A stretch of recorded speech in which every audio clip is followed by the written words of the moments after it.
হ্যাঁ ঠিক আছে হ্যাঁ যাও গো গো আবার ওকে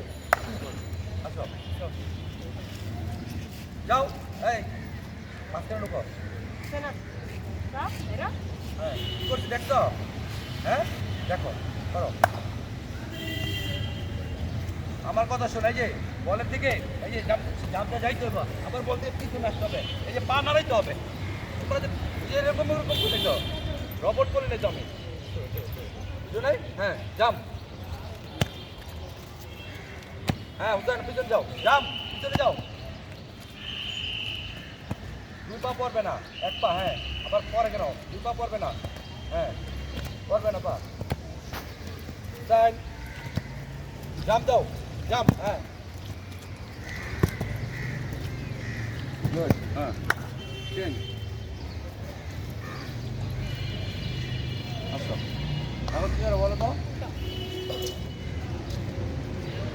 পাশে জাম করো উপরে বল বাদিয়া হ্যাঁ তো একসাথে করো তো মিলাও মিলাও হ্যাঁ আসো